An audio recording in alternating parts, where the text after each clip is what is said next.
Memórias Póstumas de Brás Cubas, nós estamos no capítulo 41, intitulado A Alucinação. Era verdade. Entrei apressado, a achei Virgília ansiosa, mau humor, fronte nublada. A mãe, que era surda, estava na sala com ela. No fim dos cumprimentos, disse-me a moça com sequidão: esperávamos que viesse mais cedo. Defendi-me do melhor modo. Falei do cavalo que empacara, de um amigo que me detivera. De repente, morre-me a voz nos lábios. Fico tolhido de assombro. Virgília?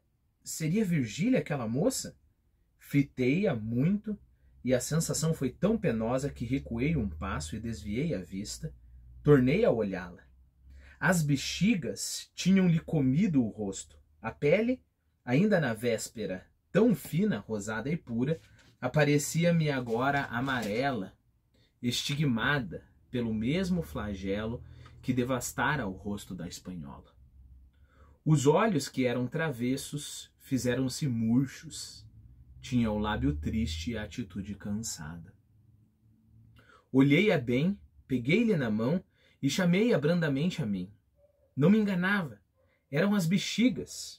Creio que fiz um gesto de repulsa. Virgília afastou-se e foi sentar-se no sofá. Eu fiquei algum tempo a olhar para os meus próprios pés. Devia sair ou ficar? Rejeitei o primeiro alvitre, quer dizer, o primeiro conselho geralmente é, né? Mas aqui é a ideia, né? Rejeitei o primeiro alvitre, que era simplesmente absurdo, e encaminhei-me para Virgília. Em vão procurei no rosto dela algum vestígio da doença. Nenhum havia. Era a pele fina e branca do costume. Nunca me viu? Perguntou Virgília, vendo que a encarava com insistência. Tão bonita nunca. Sentei-me, enquanto Virgília, casada, fazia estalar as unhas. Seguiram-se alguns segundos de pausa. Falei-lhe de coisas estranhas ao incidente. Ela, porém, não me respondia a nada, nem olhava para mim. Menos o estalido, quer dizer, menos aqui é a não ser o estalido, que ela continuou estalando as unhas, né? Menos o estalido, era a estátua do silêncio. Uma só vez me deitou os olhos, mas muito de cima, soerguendo a pontinha esquerda do lábio, contraindo as sobrancelhas ao ponto de as unir. Todo esse conjunto de coisas dava-lhe ao rosto uma expressão média, entre cômica e trágica. Havia alguma afetação naquele desdém. Era um arrebique do gesto. Arrebique aqui é mais ou menos a mesma coisa que afetação. Lembre-se, afetação a gente pode encarar como esse gesto exagerado, meio teatral, né? Então eu mostro indignação, mas é só para as pessoas olharem que eu estou indignado, né? Então esse é um gesto afetado. O interessante é que arrebique vem de pintura, era uma pintura para o rosto. Eu tenho aqui no Wise cosmético avermelhado para pintar o rosto. E aí daí você tem qualquer tipo de cosmético, mas como extensão, ornamento e enfeite ridículo ou exagerado, né? Então, um arrebique, você pinta lá uma cara muito triste, umas lágrimas em cima do teu rosto, para as pessoas verem como você está triste, né? É claro que não chegou a tanto com a Virgília, mas a ideia é essa, né? Havia alguma afetação naquele desdém. Era um arrebique do gesto. Lá dentro, ela padecia, e não pouco. Ou fosse mágoa pura, ou só despeito. E porque a dor que se dissimula dói mais, é muito provável que Virgília padecesse em dobro do que realmente devia padecer. Então perceba que o desdém dela e o arrebique do gesto é para convencê-lo que nem para mim tanto faz e tanto fez, você chegou atrasado, nem faz diferença. Só que aí nós temos essa verdade muito interessante que o Brás Cubas diz, né? A dor que se dissimula dói mais. É muito provável que Virgília padecesse em dobro do que realmente devia padecer. Creio que isto é metafísica, diz ele. A dor que se dissimula dói mais e a dor que se dissimula dura mais. Eu acho uma coisa incrível. Novamente eu falando dos meus tempos de guri. Nos meus tempos de guri, eu lembro que mais ou menos, digamos assim, mais ou menos próxima uma da outra, eu tive duas namoradinhas, né?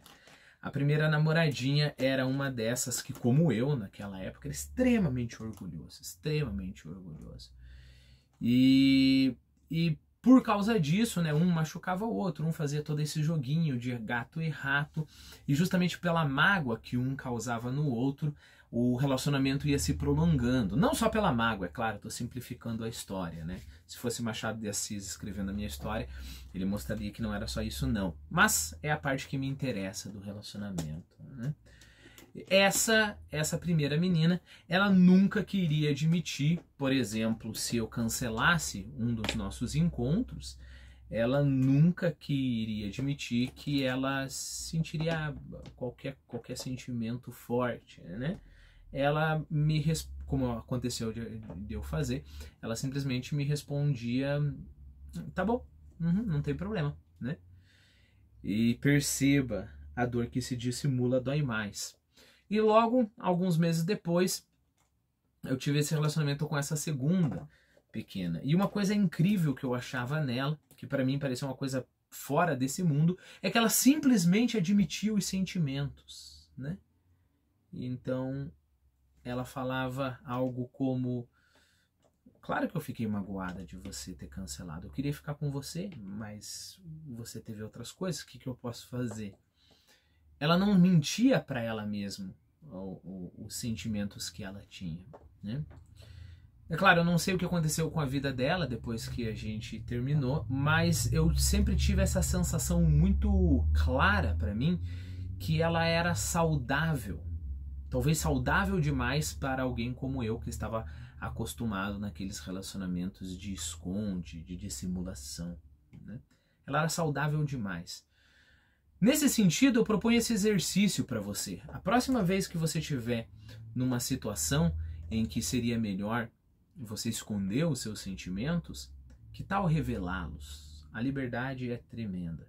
Deixa eu te dar mais um exemplo, novamente vida pessoal. Estava eu já adulto, trabalhando numa empresa cujo chefe era temido por todos os empregados, né? Esse chefe tinha um poder de persuasão enorme e, além disso, ele tinha um modo de se impor quase opressivo, né? Quase opressivo. E eu lembro que teve uma determinada reunião, não tem por que a gente falar sobre o tema, mas eu tinha que bater de frente, bater forte de frente com esse chefe, né? E quando a gente começou a reunião, eu comecei a falar, gaguejei um pouco, e ele falou para mim: você tá nervoso, Thiago? E eu olhei para ele e eu falei: sim, eu estou nervoso, Júlio. E na verdade eu tô um pouco com medo. Todo mundo aqui teme você, eu também tenho medo de você. Bom, isso poderia ser só parte do jogo, né? Então eu poderia ter falado isso para dizer que eu não tenho medo de falar que eu tenho medo, mas não, eu falei com toda a sinceridade. Não, realmente é isso, eu tô nervoso e eu tenho medo de você. Quase todo mundo aqui tem medo de você, né? E aí o que aconteceu? Como eu admiti a verdade, no restante da reunião eu tive uma liberdade enorme para simplesmente, bom, já que eu tô falando a verdade e eu tô tentando convencer o cara de algo que eu efetivamente, eu não estava fingindo, efetivamente acreditei e acreditava que era verdade, ora, então eu não preciso ter medo de falar também o que vai bater nele, né?